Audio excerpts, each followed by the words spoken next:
Baik, seterusnya kita lihat aspek pengelolaan sumber manusia dalam perniagaan. Kalau berdasarkan di SKP kita ada 6 aspek pengelolaan sumber manusia ini, tapi untuk ini kali kita fokus 5 aspek sahaja yang penting. Yang pertama penempatan pekerja dan fasiliti berkaitan. Bila sebut penempatan pekerja, jadi kita fokus kata kunci, sudah pasti kita tempatkan pekerja yang mempunyai kelayakan akademik, mempunyai pengalaman, kemahiran dan minat. Yang kedua, kata kunci menyediakan fasiliti tempat kerja yang sesuai setelah pekerja itu ditempatkan ataupun mereka mula bekerja. Contohnya, ini juga dianggap sebagai kata kunci. Contohnya, pekerja mahir ICT ditempatkan di bahagian fungsian ICT. Aspek yang kedua, standard prosedur operasi ataupun SOP. Jadi kita fokus kata kunci yang penting. Bila sebut SOP, sudah pasti dia meliputi atau melibatkan peraturan, undang-undang dan dasar organisasi. Yang kedua, kata kunci dia iaitu pelaksanaan ataupun melakukan tugas-tugas mengikut peraturan ataupun piawaian yang ditetapkan oleh organisasi. Jadi kita fokus mengikut piawaian. Dan yang ketiga, kita anggap contoh ini juga sebagai kata kunci untuk menjawab soalan. Pekerja kilang getah perlu menggunakan peralatan keselamatan semasa bekerja. Baik, seterusnya aspek yang ketiga, penghargaan dan hukuman. Untuk aspek ini kita ada 2 bahagian. Bahagian pertama, kata kunci penghargaan. Biasanya penghargaan ini diberikan kepada pekerja yang rajin ataupun berprestasi tinggi. Jadi fokus kita kata kunci penghargaan berprestasi tinggi. Yang kedua, kata kunci hukuman. Ini lawan kepada penghargaan lah. Untuk hukuman ini pula diberikan kepada pekerja berprestasi rendah ataupun pekerja yang bermasalah. Mungkin bermasalah datang lambat, balik awal, ponteng kerja dan sebagainya lah. Dan contoh di sini juga dianggap sebagai kata kunci, pekerja bermasalah diberi amaran, potongan gaji dan diberhentikan kerja. Aspek yang seterusnya penyelesaian masalah. Untuk aspek ini antara yang popular lah, selalu keluar dalam kertas 2 tahun lepas keluar. Kita ingat kata kunci yang paling penting penyelesaian masalah ini sebabnya ialah kerana ingin mewujudkan hubungan baik antara pekerja dengan majikan. Jadi kata kunci sini hubungan baik. Yang kedua, kata kunci perlu berbincang untuk menyelesaikan masalah.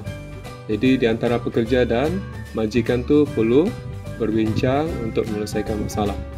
Jadi kita lihat contoh kata kunci yang seterusnya, majikan berbincang dengan pekerja tentang kemudahan tempat kerja.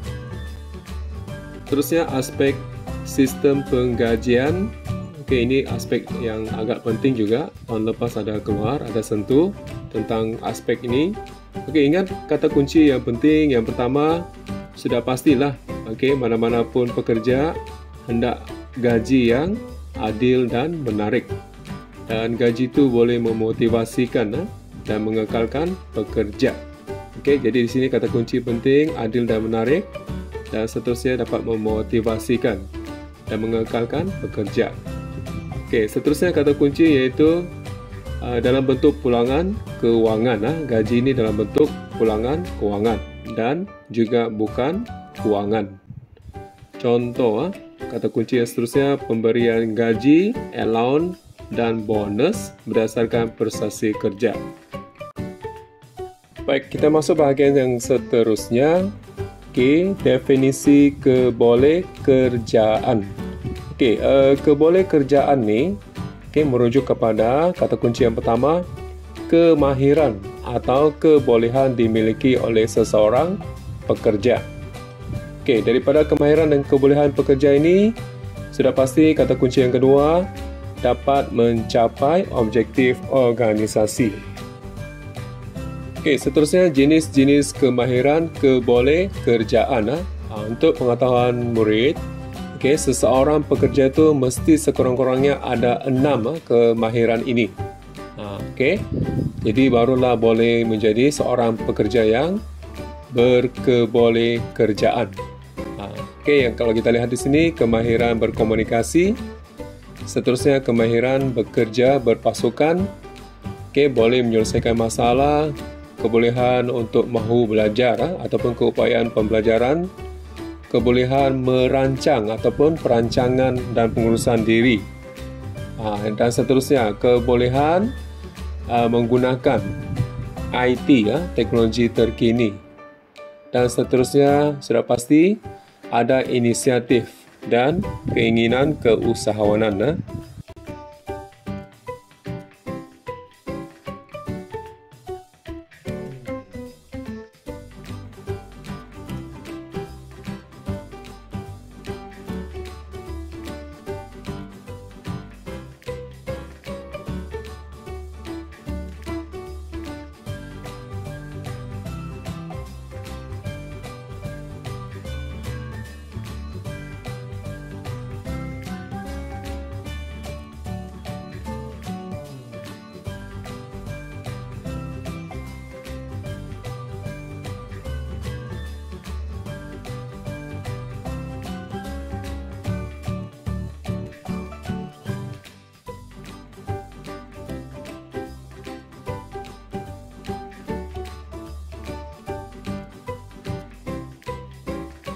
Merupakan contoh soalan yang melibatkan situasi yang pernah ditanya dalam kertas 2 pada tahun 2021. Okey, jadi saya keluarkan soalan ini direct to the point lah.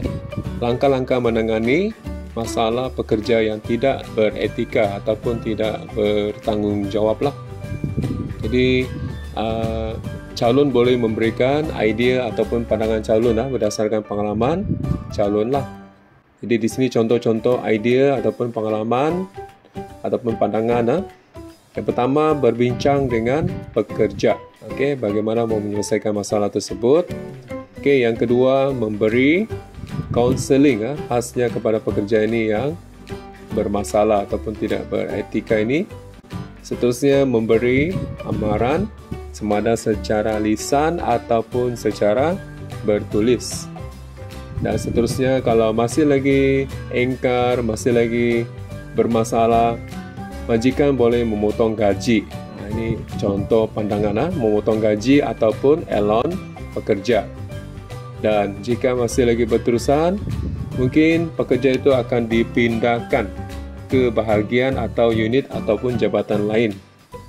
Dan jika masih lagi bermasalah dan tidak boleh diselesaikan, maka pekerja itu mungkin diberhentikan oleh majikan. Baik, seterusnya kita cuba kaitkan atau hubung kaitkan kemahiran kebolehkerjaan dengan kejayaan sesebuah organisasi. Jadi di sini kita lihat ada 3 hubung kait yang kita dapat berdasarkan di SKP. Okey, yang pertama, berpengetahuan tentang produk dan perkhidmatan. Seseorang pekerja itu mesti ada aspek yang berkaitan inilah, berpengetahuan tentang produk dan perkhidmatan. Jadi kata kunci yang penting di sini, calon berpengetahuan tentang produk dan perkhidmatan yang disediakan. Kata kunci yang kedua, demi ataupun dapat melicinkan proses memasarkan produk tersebut atau perkhidmatan tersebut. Contohnya, penjual komputer sudah pasti berpengetahuan tentang barangan komputer. Terusnya, kejayaan organisasi juga dikaitkan dengan pekerja itu mestilah berpengalaman. Jadi kita lihat 3 kata kunci. Yang pertama, dapat melakukan tugas secara efisien ataupun lancar sebab sudah berpengalaman kan. Okey, yang kedua, sudah pasti organisasi dapat menjimatkan kos dan masa latihan pekerja sebab sudah cukup berpengalaman, mungkin 5 ataupun 10 tahun bekerja dalam bidang tersebut. Kita lihat contoh di sini, majikan mengutamakan juru jual kereta berpengalaman di bahagian pemasaran kereta. Seterusnya, kejayaan sesebuah organisasi juga berdasarkan kelayakan yang sesuai seseorang pekerja. Kata kunci yang penting sini sudah pasti kelayakan akademik mengikut bidang tugas ataupun pekerjaan. Yang kedua, kelayakan ini juga dapat diuji. Sebelum pekerja itu masuk bekerja, mereka ada ujian dan temuduga untuk menilai personality dan kebolehan pekerja. Seterusnya kita lihat contoh, majikan mengutamakan kelayakan akademik kejuruteraan, terutama di bahagian kejuruteraan.